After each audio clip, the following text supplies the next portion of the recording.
మీట్లో పాల్గొన్నటువంటి పాత్రికేయ మిత్రులకు కోర్టు ఎలక్ట్రానిక్ ప్రింట్ మీడియా వాళ్ళందరూ కూడా అభినందనలు జేబీఎం తెలియజేస్తున్నాం. మొట్టమొదటిసారిగా ఈరోజు మే 1 మేడే దినోత్సవం, కార్మిక దినోత్సవం. కాబట్టి రాష్ట్రంలో ప్రజలందరూ కూడా కార్మిక దినోత్సవం సందర్భంగా శుభాకాంక్షలు తెలియజేస్తూ ఉన్నాం.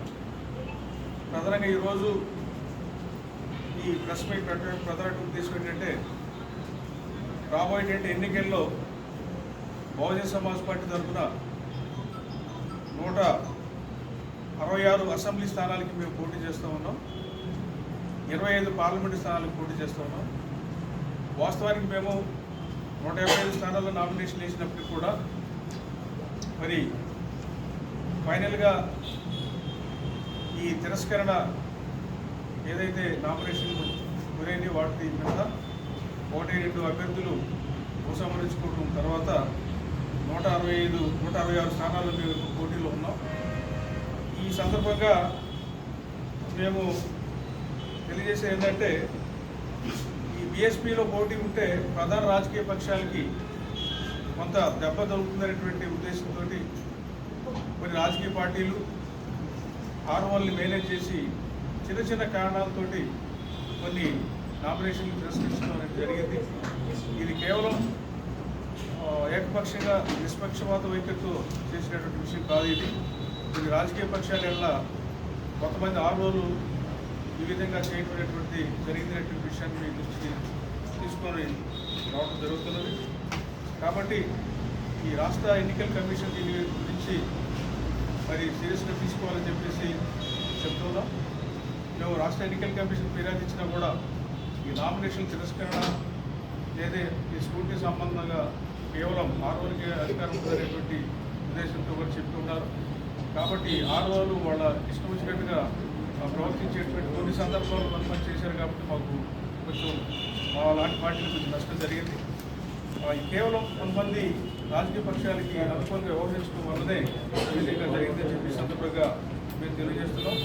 అదేవిధంగా రాష్ట్రంలో మద్యం యొక్క నియంత్రణ దాని అమ్మకాలు మొత్తం కూడా రాష్ట్ర ప్రభుత్వం మీద బాధ్యతగా ఉన్నా కూడా రాష్ట్ర ప్రభుత్వ పాలన మొత్తం కూడా ఈ రోజున మరి ఎన్నికల కమిషన్ వాళ్ళ పరిధిలోకి వచ్చిన తర్వాత కూడా ఈ రోజున మద్యం అనేటువంటిది యథేచ్ఛగా పంపిణీ చేయబడుతున్నది. మరి మద్యం అనేటువంటి పంపిణీ కానీ దాని సరఫరా కానీ ఏ విధంగా జరుగుతున్నటువంటి విషయం మీద మరి ఎన్నికల కమిషన్ పూర్తిగా దాని మీద స్టేట్ ఎన్నికల కమిషన్ దృష్టి సారించాలని చెప్పేసి మేము తెలియజేస్తూ ఉన్నాం.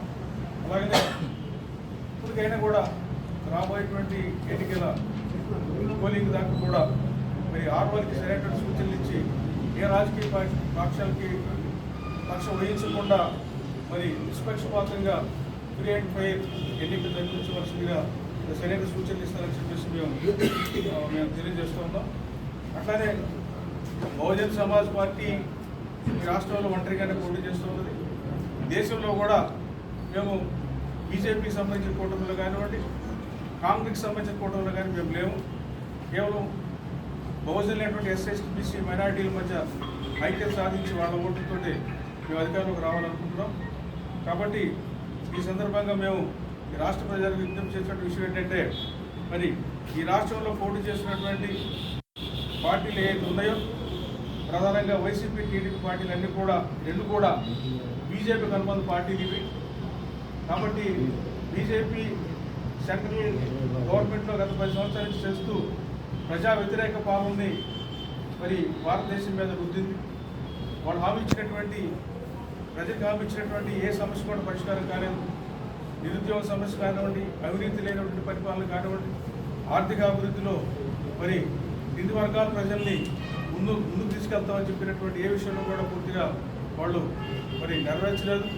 అంతేకాదు ఈ బహుజనుల మీద, మైనార్టీల మీద జరుగుతున్నటువంటి దాడులు ఈ దేశవ్యాప్తంగా చూసినప్పుడు ఈ 10 సంవత్సరాల్లో బీజేపీ ప్రభుత్వం చేస్తున్నటువంటి ఈ అరాచక పాలనకి వ్యతిరేకిస్తూ మరి దేశమంతా కూడా ప్రజలు వ్యతిరేకిస్తున్నప్పటికీ కూడా ఇప్పుడున్నటువంటి 2 రాజకీయ పార్టీలు, ప్రధానమైన పార్టీలు వైసీపీ, టీడీపీలు బీజేపీ ప్రభుత్వాన్ని, బీజేపీ పార్టీని సమర్థించేటువంటి కార్యక్రమాలు ముందుకెళ్తాయి. కాబట్టి ఈ 2 పార్టీలను ఓడించి బహుజన సమాజ్ పార్టీని గెలిపించవలసిందిగా మేము ఈ రాష్ట్ర ప్రజలందరూ కూడా విజ్ఞప్తి చేస్తున్నాం. తర్వాత అలాగనే మరి ఈ రాష్ట్రంలో ఉన్నటువంటి పరిస్థితులు, ఈ రాజకీయాల్లో బహుజన సమాజ్ పార్టీ ఏ విధంగా ఆలోచనతో ముందుకు పోతున్నటువంటి విషయాన్ని మా రాష్ట్ర మరి కోఆర్డినేటర్గా ఉన్నటువంటి జే పూర్ణచంద్ర గారు వివరిస్తారని చెప్పి మీకు మనవి చేస్తూ ఉన్నాను. అంబేద్కర్, జై జ్యోతిబా పూలే, జై భీమ్, జై కాన్షీరామ్. వారి స్ఫూర్తిగా ఈరోజు కార్మికులందరికీ కూడా మేడే శుభాకాంక్షలు. కార్మికులారా ఏకం కండి అని కార్ల్ మార్క్స్ చెప్పారు. బాబాసాహెబ్ అంబేద్కర్, కాన్షీరాములు ఇచ్చిన పిలుపు ఏంటంటే బహుజనులారా ఏకం కండి. ఈ రోజున ఈ ఎలక్షన్లో బహుజనులు అందరూ ఏకం కావాలి. ఏకమైతేనే నిజమైనటువంటి స్వాతంత్ర్యం వస్తుంది. ఇన్నాళ్ళు గ్రామాల్లో బహుజనులకు ఎటువంటి స్వాతంత్ర్యం లేదు. ఆధిపత్య కులాల కింద నలిగిపోతూ ఉన్నారు. ఈ రోజున మన ఆంధ్రప్రదేశ్ రాష్ట్రంలో ఎలక్షన్లన్నీ ఆ ఇద్దరి మధ్య జరుగుతున్నాయి. ఆ ఇద్దరే బహుజనులందరినీ కన్ఫ్యూజ్ చేస్తున్నారు. వాళ్ళ మైండ్ని బ్లాక్ చేస్తున్నారు. ఆ గట్టునుంటావా ఈ గట్టునుంటావా అన్నట్టు జరుగుతున్నాయి ఈ ఎలక్షన్లు. వాళ్ళు మేనిఫెస్టోల్లో ఇచ్చినవన్నీ కూడా చిల్లర హామీలే, చిల్లర పంచే హామీలు. అవి నిజమైన హామీలు కావు. నిజమైన స్వాతంత్ర్యం ఇంకా బహుజనులకు రాలేదు. ఈ రకమైనటువంటి మనకి కాన్షీరామ్ మనకి బహుజన్ సమాజ్ పార్టీ ద్వారా ఆయన చెప్పింది ఏంటంటే బీసీలకి రిజర్వేషన్ కావాలి చట్టసభల్లో అని ఆయన చెప్పారు. ఆయన డిమాండ్ చేశారు. అది ఇంతవరకు జరగలే. మనకి బీసీలకు చట్టసభల్లో రిజర్వేషన్లు వచ్చేంతకాలం బహుజనులకి ఏ రకమైనటువంటి న్యాయం జరగదు. ఈ రోజున మన అసెంబ్లీలో 175 సీట్లలో 67 మంది రెడ్డి కులస్తులు, కమ్మ కులస్తులు ఉన్నారు. సగానికి సగం మన బీసీ జనాభా 50% ఉంటే 175 సీట్లు కనీసం 85 సీట్లు బీసీలకు ఇవ్వాల్సి ఉండగా బీసీలు కేవలం 33 మంది ఉన్నారు. అంటే చూడండి ఈ అన్యాయం ఎంత జరుగుతుందో. ఈ ఎలక్షన్లో కూడా ఈ విషయం బీసీలకు కానీ, ఎస్సీలకు కానీ, ఎస్టీలకు కానీ, ముస్లింలకు కానీ తెలియనివ్వకుండా ఎలక్షన్లు నిర్వహిస్తున్నారు. మనకు కావాల్సింది చిల్లర కాదు, చిల్లర హామీలు కాదు, వీళ్ళు నెరవేర్చే హామీలు కూడా కావు. మద్యపాన నిషేధం అన్నారు, అది వాళ్ళ వల్ల కాల. చీప్ లిక్కర్ ఏరులై పారుతుంది. రివర్స్ టెండరింగ్ అన్నారు, టెండర్ లేకుండానో ఎన్నో కోట్ల ప్రజాధనం వాళ్ళ జేబుల్లోకి వెళ్ళిపోతుంది. మనకి రాజధాని ఏర్పాటు చేస్తామన్నారు, ఇద్దరూ రాజధానుల ఏర్పాటులో ఫెయిల్ అయ్యారు. పోలవరం కడతామన్నారు, ఇద్దరూ ఫెయిల్ అయ్యారు. మరి విశాఖ స్పెషల్ రైల్వే జోన్ తెస్తామన్నారు, ఇద్దరూ ఫెయిల్ అయ్యారు. విశాఖ స్టీల్ ప్లాంట్ అదాని పరం కాకుండా కాపాడలేని ఇద్దరు నాయకులు ఈ రాష్ట్రంలో ఎలక్షన్లకి నాకేయండి నాకేయండి అని చెప్పి ప్రజల్ని కన్ఫ్యూజ్ చేస్తున్నారు. ప్రజలారా మీరు నమ్మకండి. మీకు ఏ రకమైనటువంటి వెసులుబాటు కావాలి, వీళ్ళకి సరైన బుద్ధి చెప్పాలి అని కనుక మీరు భావిస్తే మీరు నోటాకు కూడా వేయొద్దు, ఏనుగు గుర్తుకు వేయండి. బహుజనులందరూ మీ ఓట్లు మీకే వేసుకోవాలంటే ఏనుగు గుర్తుకే వేసుకోవాలి. ఈ దృష్టితో బహుజనులందరూ ఏకం కావాలి. బహుజనులంతా ఏకం కావాల్సిన సమయం ఏర్పడింది. అందువల్ల ప్రపంచ కార్మికుల దినోత్సవం నాడు మనం గమనించాల్సింది ఏంటంటే మనం అందరం కార్మికులమే, బహుజనులే కార్మికులు. రెడ్లు కార్మికులు కాదు, లేకపోతే కమ్మాస్ కార్మికులు కాదు. వాళ్ళలో ఎవరూ కూడా రోజు కూలీ చేసేవాళ్ళు ఉండరు. వాళ్ళు రైతులుగా ఉంటారు కానీ రైతు కూలీలుగా ఉండే ప్రసక్తి లేదు. రైతు కూలీలుగా గ్రామాల్లో కానీ ఎక్కడైనా కానీ ఫ్యాక్టరీల్లో కానీ పనిచేసేది ఈ బహుజనులే. ఫ్యాక్టరీ యజమానులుగా వాళ్ళు ఉంటారు. ఏ వ్యవస్థలోనైనా వాళ్ళు యజమానులే. మీడియాలో కూడా యజమానులు వాళ్ళే. మీడియాలో పనిచేసినటువంటి స్ట్రింగర్స్ కానీ రిపోర్టర్స్ కానీ అందరూ బహుజనులే. అందువలన బహుజనులారా ఏకం కండి. ఈ మెసేజ్ మీ యాజమాన్యాలు కనుక చెప్పకపోతే, మీ టీవీల్లో రాకపోతే మీ సొంతంగా కూడా బహుజనులు ఆలోచించాలి. ఇది సొంత పనిది. మా పార్టీ సంగతి చూస్తున్నారు, మా పార్టీకి ఉన్నటువంటి వ్యవస్థ చూస్తున్నారు, మాకున్నటువంటి అభ్యర్థుల యొక్క సామాజిక కోణం చూస్తున్నారు, వాళ్ళకున్న స్థితిగతులు చూస్తున్నారు. మాకేం బెంజ్ కారులు లేవు, మాకు ఏ రకమైనటువంటి ఈవెన్ మోటార్ సైకిల్స్ కూడా లేని పద్ధతిలోనే ఇక్కడ చాలా నిజాయితీగా పనిచేస్తున్నటువంటి అభ్యర్థులు ఉన్నారు. మాబట్టి వాళ్ళు వందన్ కుమార్ గారు ఒక అడిషనల్ కమిషనర్గా జిహెచ్ఎంసీలో చేసి రిటైర్ అయ్యి వచ్చి తిరువూరులో దాదాపుగా గత 6-7 నెలలుగా ఆయన అహోరాత్రం పనిచేస్తున్నారు. ఎవరు కూడా ఇక్కడ సొంత పని కోసం, సొంత పదవుల కోసం ఎవరూ రాలేదు. బాబాసాహెబ్ ఏదైతే ఆయన ఆలోచన విధానం ఉందో, ఏదైతే ఆయన ఆలోచన విధానం ఉందో ఆ ఆలోచన విధానాన్ని ప్రజల్లోకి తీసుకువెళ్ళాలని చెప్పి ముందుకు వస్తున్నారు. ఇక్కడ ప్రేరేపించే వాళ్ళు ఎవరూ లేరు. ఎవరికి వాళ్లే తనను తాను తెలుసుకుని ఈ పార్టీలో చేరుతున్నారు. బహుజనులారా, మీరు ఆలోచించండి. మేము బ్రాండింగ్ చేయడానికి, దీన్ని ఒక కమర్షియల్ ఆర్గనైజేషన్ లాగా మేము ముందుకు తీసుకురావడానికి మాకెవరు బ్రాండ్ అంబాసిడర్స్ లేరు. పెద్ద పెద్ద సినీ స్టార్స్ ఉండరు మాకు చెప్పడానికి. సినీ స్టార్స్ ఎవరున్నా కానీ ఆ పెద్ద ఆ ఇద్దరి సంబంధించిన వాళ్ళే ఉంటారు, ఆ ఇద్దరితోనే ఉంటారు, మాతో ఉండరు వాళ్ళు. కొంతమందికి పెద్ద వాళ్ళు కూడా ఈ బహుజనుల కులాల నుంచి వచ్చిన వాళ్ళు సిగ్గుతో తప్పుకుంటారు కానీ దగ్గరికి రారు. వాళ్ళందరూ గుర్తుంచుకోవాలా. ఈ రోజునైనా సరే చైతన్యం రావాలా. ఈ ఎన్నికల సందర్భంగా మీరు చూడండి, ఈ ఇద్దరూ కూడా ఈయనొద్దు సరే ఆయనకేద్దామనే ధోరణిలో మనం తయారయ్యాం.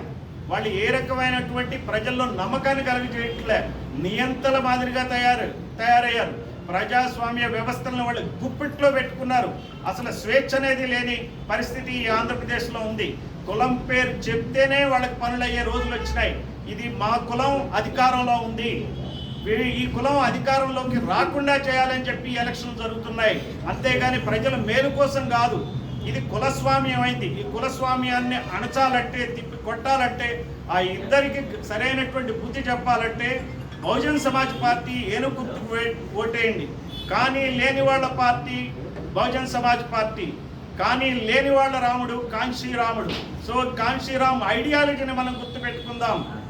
ఐడియాలజీని గుర్తుపెట్టుకుని ఈ పార్టీ మన పార్టీగా భావించి చేద్దాం. ఈ స్కీములు ఏవైతే వాళ్ళు చేస్తున్నారో, ఇటువంటి ప్రభుత్వం ఎప్పుడైతే అసెంబ్లీలో బహుజనులు ఉన్న ప్రభుత్వం ఖచ్చితంగా బహుజనుల యొక్క ఆశయాలకు అనుగుణంగా పనిచేస్తుంది. ఎరవేయదు, కావాల్సింది తీసుకుంటారు. ఆదాయాన్ని సృష్టించే మార్గాల్ని మా పార్టీ చేపడుతుంది. అంతేగాని స్విమ్మింగ్ నేర్పుతుంది, అంతేగాని స్విమ్ చేసి పెట్టదు. ఫిషింగ్ నేర్పుతుంది. ఫిష్ చేపలు వండి పెట్టడం కాదు ప్రభుత్వాల పని. చేపలు ఎలా పట్టుకోవాలో నేర్పాల్సిన పని ప్రభుత్వాలది.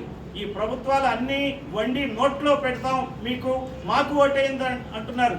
ఎందుకు అంటున్నారో కూడా మీరు ఆలోచించాలి. 4,000 కోట్ల రూపాయలు ఈ ఇద్దరు నాయకులు, అటు 4 ఇటు 4,000 కోట్ల రూపాయలు ఈ రోజు పంచుతున్నారు. రాష్ట్రంలో విపరీతమైనటువంటి డబ్బు ప్రవాహం సాగుతుంది, మద్యం ప్రవాహం సాగుతుంది. చిన్న నాయకుల్ని లోబర్చుకుంటున్నారు. వాళ్ళకి రేపు కాంట్రాక్ట్లు ఇస్తాం, మా పార్టీలో ఉండండి అని చెప్పి లోబర్చుకుని, ఇది మన పార్టీ మేము వస్తే మీకు మేలు జరుగుతుంది అనేటువంటిది ప్రలోభాలు పెట్టి అందరినీ వాళ్ళు సొంతం చేసుకుంటున్నారు. అందువల్ల బహుజనులందరూ గుర్తుపట్టాలి. 4,000 కోట్లు ఖర్చు పెట్టి ఒక వ్యక్తి సీఎం అవుతుంటే ఎందుకు అవుతున్నాడో కూడా మీరు ఆలోచించుకోవాలా. 4,000 కోట్లు ఖర్చు పెట్టినప్పుడు కనీసం 1,00,000 కోట్లు మనం సంపాదించాలనేటువంటి దృష్టి ఉంటేనే చేస్తారు. అంటే ఇది రాజకీయం ఒక వ్యాపారం అయింది, ఎన్నికల ఒక వ్యాపారం అయింది. డబ్బున్న వాడికే సీట్లు ఇస్తారు, డబ్బు లేని వాడు. ఇప్పుడు మా ఓటు వాళ్ళకి ఎవరు సీట్లు ఇవ్వరు. మీకు ఓట్లు ఏమంటారు? యాక్చువల్గా ఓట్లు మావే, మా ఓట్లే వాళ్ళు దోపిడీ చేస్తున్నారు, ఓట్లు దండుకుంటున్నారు, ప్రలోభాలు పెడుతున్నారు. సో మనకి ఇదే పద్ధతిలో మనం ఆలోచిస్తే ఎలక్షన్ కమిషన్ ఏం చేస్తుంది అనేది మనం ఈ రోజున